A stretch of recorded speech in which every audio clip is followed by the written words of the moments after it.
Hello student, today we are going to start our new lesson number 9, last phase of struggle for independence.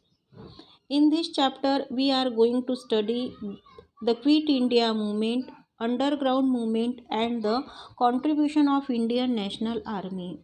Student इस lesson में हम जो सीखने जा रहे हैं उसमें के मेन पॉइंट है quit India movement, underground movement और इंडिया का नेशनल आर्मी का contribution.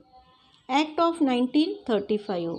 This act made a provision for the British governed Indian provinces and princely states to form a federation. ये जो एक्ट बनाया गया था 1935 का, इसमें ऐसे कुछ प्रोविजंस बनाए गए ब्रिटिश गवर्नमेंट के लिए, इंडियन प्रोविंसेस के लिए और प्रिंसली स्टेट्स के लिए कि वो फेडरेशन तैयार करेंगे. According to this act, the working of British govern provinces will be handed over to the Indian representatives. इस लॉ के हिसाब से, इस एक्ट के हिसाब से ब्रिटिश गवर्न प्रोविंसेस का जो वर्किंग है वो इंडियन रिप्रेजेंटेटिव्स को हैंड ओवर किया गया. If the princely states join the federation then they would lose their autonomy. अगर यहाँ पर प्रिंसली स्टेट्स फेडरेशन ज्वाइन करते हैं तो उनकी एटोनॉमी ख़त्म होगी. Hence they refuse to join, इसलिए उन्होंने इसे ज्वाइन करने से रेफ्यूज़ कर दिया. Therefore, the proposal of federal state in the act was not brought into practice. और इसीलिए फेडरल स्टेट का जो प्रपोजल इस एक्ट में कहा गया था वो प्रैक्टिस में नहीं लाया. Provincial cabinets. The Indian National Congress was not satisfied with the Act of 1935 but still decided to take part in the elections of provincial legislature provided by the Act.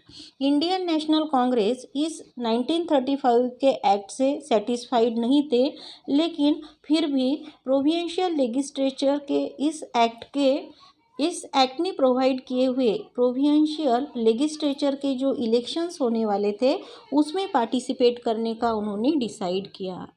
In 1937 elections where held in 11 provinces in the country. और इस act के हिसाब से 1937 में 11 provinces में election हुए.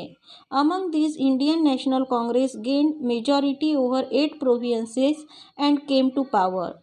इस 11 provinces में से इंडियन नेशनल कांग्रेस ने 8 प्रोविंसेस में मेजॉरिटी हासिल की और वो सत्ता में आए हैं. In other 3 provinces none of the party could achieve majority and therefore mixed cabinet was form. बाकी के जो 3 प्रोविंसेस थे वहाँ पर कोई भी पार्टी मेजॉरिटी हासिल नहीं कर पाई और इसीलिए वहाँ पर मिक्स कैबिनेट फॉर्म हुआ.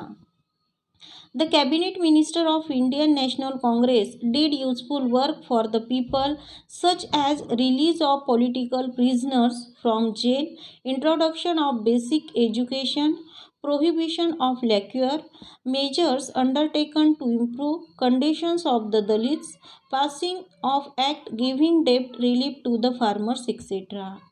अब यहाँ पर जो कैबिनेट मिनिस्टर थे इंडियन नेशनल कांग्रेस के, उन्होंने बहुत सारा यूजफुल ऐसा वर्क किया, such as release of political prisoners from jail. जो पॉलिटिकल प्रिजनर्स जेल में थे उन्हें जेल से छुड़ाने का काम किया, बेसिक एजुकेशन का इंट्रोडक्शन दिया, लिक्योर के ऊपर प्रोहिबिशन उन्होंने डाला,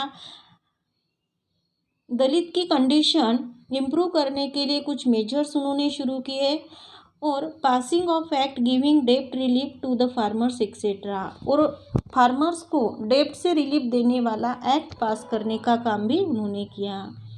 Cripps mission. During the second world war England supported America against Japan. Second world war में इंग्लैंड ने अमेरिका के खिलाफ जापान को हेल्प की. The Japanese army reach the eastern borders of India. Japanese की जो आर्मी है इंडिया के ईस्टर्न बॉर्डर पे पहुंच गई थी. The British realise that if Japan attacks India then they will need cooperation from the Indians. और यहाँ पर ब्रिटिशों को पता था कि अगर जापान ने इंडिया के ऊपर हमला किया तो उन्हें उन इंडियंस को यहाँ पर कोऑपरेशन की ज़रूरत पड़ेगी. Hence the British prime minister Winston Churchill sent sir Stafford Cripps to India. और इसीलिए British prime minister Winston Churchill ने सर स्टैफोर्ड क्रिप्स को इंडिया में भेजा। March 1942 he put up a proposal of India in front of the Indians. उन्होंने March month में Indians के सामने इंडिया का प्रपोजल रखा, but none of the political party was satisfied with this proposal. लेकिन कोई भी पॉलिटिकल पार्टी उनके इस प्रपोजल से सेटिस्फाइड नहीं थी। The Indian National Congress rejected the proposal since there was no clear mention of complete independence. और Indian National Congress ने इस प्रपोजल को रिजेक्ट किया क्योंकि उसमें इंडिया के पूरे इंडिपेंडेंस मेंशन नहीं किया था। Since there was no mention of creation of Pakistan, the Muslim League also rejected the Cripps mission। और इस प्रपोजल में यहाँ पर पाकिस्तान के क्रिएशन के बारे में भी कोई बात मेंशन नहीं की थी, इसीलिए मुस्लिम लीग ने भी इस क्रिप्स मिशन को रिजेक्ट किया।